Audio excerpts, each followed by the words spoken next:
तकनीकी के मामले में भारत तेजी से आगे बढ़ रहा है और नए नए सॉफ्टवेयर, नए नए तकनीक भारत में ही तैयार किया जा रहा है। हमारे साथ में अभिषेक सक्सेना जी हैं और क्योंकि भारत में जो कंपनियां हैं उनको किस तरीके से सुरक्षित रखा जाए, साइबर फ्रॉड के बहुत सारे केसेस आते हैं सामने और जिसकी वजह से काफ़ी नुकसान भी उठाना पड़ता है। तो इस तरीके का आपने तकनीक जो तैयार किया है उससे क्या फ़ायदा होगा आने वाले दिनों में? देखिए, जो भारत की कंपनीज़ हैं वो वेंडर पे आउट और सैलरी पेमेंट बहुत अच्छे से हो रहा है, बिकॉज वहाँ पे बैंक और उनका सिस्टम बहुत, इंफ्रास्ट्रक्चर बहुत अच्छा तैयार है। बट इनके अलावा जो एक्सपेंसेस हैं, जो कि 35% of their total spend country में, 50 लाख करोड़ में से 15 लाख करोड़ जो है वो नॉन पीओ और नॉन सैलरी एक्सपेंसेस हैं।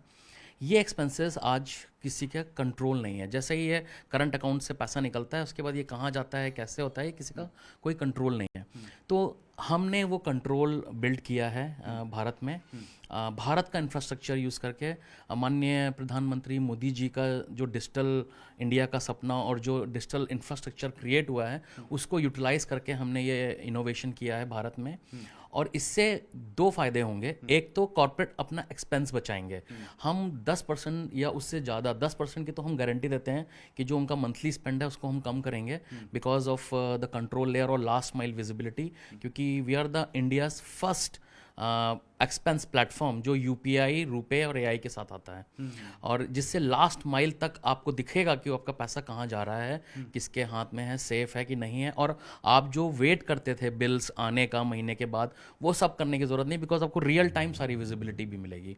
और ये सब करके आप जो पैसा बचाएंगे वो तो बचाएंगे, ऑपरेशंस से जो खर्चा बचाएंगे बताएंगे, बट साइबर अटैक से भी बचेगा आपका डेटा। बिकॉज अगर कंपनी अपना डेटा क्लाउड पे रखती है या कंपनी अपना कुछ इंफ्रास्ट्रक्चर क्रिएट करती है, वो उतना सिक्योर नहीं है, बिकॉज सिक्योरिटी के लिए बहुत सारे और पैरामीटर्स हैं जो मैनेज करने पड़ते हैं। बट हम आरबीआई कंप्लायंट कंपनी है, we are a PPI licence from RBI. तो हमारे जो सर्वर्स हैं वो ज़्यादा सिक्योर हैं। आरबीआई से हमें नोटिफिकेशंस आते रहते हैं जिससे हम उनको और सिक्योर करते जाते हैं। और इंटरनेशनल लेवल के भी हम लोगों ने सर्टिफिकेशंस लिए हुए हैं, सॉक 2 एंड सो। इससे डेटा, भारत का डेटा पहली बात तो भारत में है, बिकॉज अब बाहर के प्लेटफॉर्म यूज़ करने की ज़रूरत नहीं है। इनफैक्ट हम लोगों ने अभी ये प्लेटफॉर्म जस्ट दुबई में भी एक कंपनी के लिए काम किया है। तो अब भारत का ये प्लेटफॉर्म, भारत की सारी कंपनीज और बाहर भी हम इस कंपनी को बाहर भी डेटा, अपने प्रोडक्ट को लेके जा रहे हैं। क्योंकि कई बार इस तरह की खबरें आती हैं कि बड़े बड़े जो सरकारी संस्थान हैं वहाँ पर भी साइबर अटैक की खबरें आती हैं भारत में। तो क्या लगता है कि आने वाले दिनों में उनके लिए एक सुरक्षा प्रदान होगा आप लोगों के जरिए? ज़रूर होगा सर। सारा डेटा बहुत सिक्योर तरीके से मैनेज होगा। रूटीनली वहाँ पे सर्टिफिकेशंस होते रहते हैं, because it's also my compliant and we are responsible to secure the data. तो जो भी कंपनी अपने लिए कर रही है और एक कंपनी है जो पूरा as a overall security manage कर रही है, तो obviously we are better security manager than the individuals. So Bharat सरकार का भी डेटा हम ये प्लेटफॉर्म वहाँ लगा सकते हैं। भारत सरकार के लिए हम सेविंग्स भी ला सकते हैं। और इवेंचुअली अगर आप देखो, अगर हम ये जो सेविंग्स की बात कर रहे हैं, 1% ऑफ जीडीपी इससे मैनेज किया जा सकता है। इतना बड़ा ये प्लेटफॉर्म है। क्योंकि आप आईआईटी से जुड़े हैं, आप लोगों को कितना टाइम लगा है इसको तैयार करने में? देखिए, मैं आईआईटी से तो जुड़ा हूँ, लेकिन मैं सैमसंग, एचटीसी में ताइवान और साउथ कोरिया में भी रहा हूँ। मैंने काफ़ी समय बिताया, कई साल वहाँ पे रहा। फिर भारत आके वो सारी लर्निंग को यूज़ करके मैंने ये प्लेटफॉर्म पे काम किया है। And that is why this platform is not only what we know, it is also what others know outside of India. और अगर आप देखें चाइना में, तो चाइना के जो एंटरप्रेन्योर्स हैं वो यूएस में काम करते हैं, फिर छोड़ के चाइना में आके अपना बिजनेस और प्लेटफॉर्म क्रिएट करते हैं, वो सारी लर्निंग्स के साथ। अच्छा। ऐसा ही कुछ मेरा भी मानना है कि जो भी फाउंडर्स और एंटरप्रेन्योर्स जो बाहर हैं उनको अब कंट्री में आना चाहिए, इनोवेशंस पे काम करना चाहिए और अपनी कंट्री को हमें अब आगे लेके जाना है। मतलब वो लोग भी पहले बाहर जाके सीखते हैं और एक्सपेरिमेंट करते हैं, फिर वापस देश में उसको एक्सपेंड करते हैं। आप देखिए ना, आप ओप्पो की बात करिए, आप बाकी कोई भी कंपनीज की बात करिए, ये सब एप्पल के पास आउट हैं, कोई गूगल के पास आउट हैं, सारे लोग उस कंपनीज में जाके सीख के और फिर अपने कंट्री के लिए काम कर रहे हैं। और यही मेरा भी विजन है और इसी वजह से मैं भी वापस आया हूँ। Otherwise I can be in Google in US also. क्योंकि टेक्नोलॉजी के मामले में चाइना पूरे विश्व में विख्यात है, उसकी तकनीक का इस्तेमाल और उसका फ़ायदा तमाम देश लेते हैं। भारत किस तरीके से आगे बढ़ रहा है? सर भारत अब मैन्युफैक्चरिंग में भी आगे बढ़ रहा है। इनफैक्ट हमारे प्लेटफॉर्म पे बहुत सारे अच्छी मैन्युफैक्चरिंग कंपनीज ऑलरेडी ऑनबोर्डेड हैं। Manufacturing is the future. नए नए स्टार्टअप्स आ रहे हैं जो मैन्युफैक्चरिंग पे फोकस कर रहे हैं। AI डैश कैम अभी भारत में बना है जो पहला मेक इन इंडिया प्रोडक्ट है।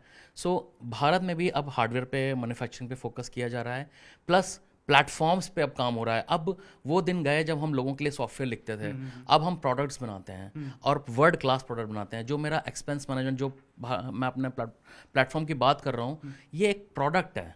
ये बड़े से बड़ी कंपनी और छोटे से छोटे स्टार्टअप की लाइफ को आसान करने का प्रोडक्ट है, उनके कंप्लाइंसेस को मैनेज करने का प्रोडक्ट है।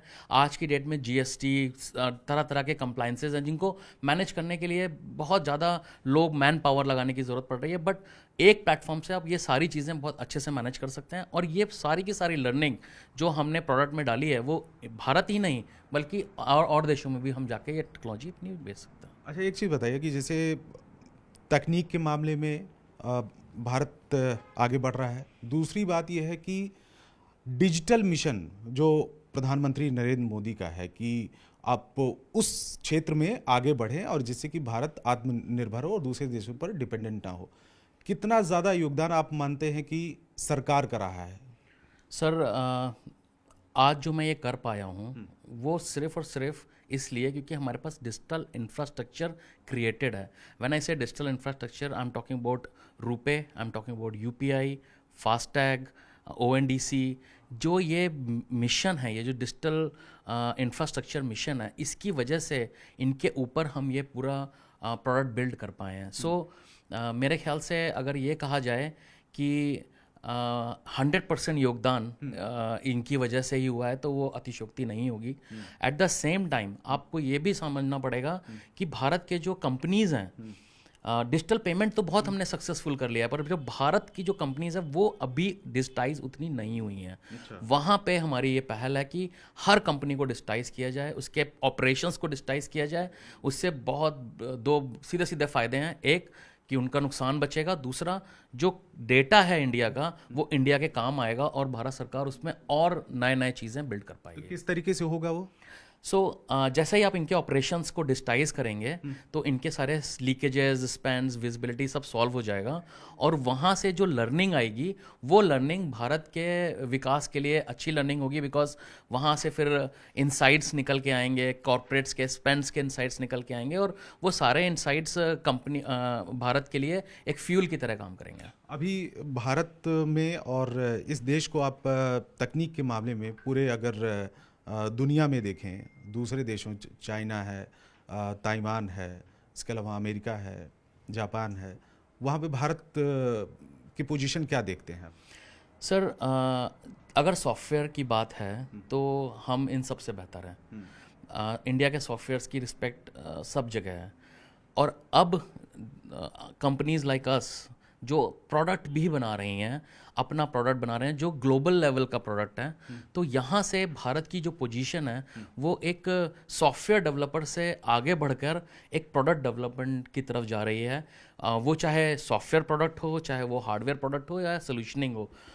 गॉन आर द डेज कि हम चाइना जाते थे, वहाँ से सामान ढूंढ के लाते थे, या US जाते थे, वहाँ से सॉफ्टवेयर लाते थे। अब हम ये सब कुछ खुद कर रहे हैं और यही करना ज़रूरी है। As a Indian citizen this is most important thing जो हम सबको मिलकर करना है और हमें अपने देश को आगे लेके जाना है। शुक्रिया हमसे बात करने के लिए। कैमरामैन पंकज तोमर के साथ रवि सिंह, दिल्ली, न्यूज़ 18 इंडिया।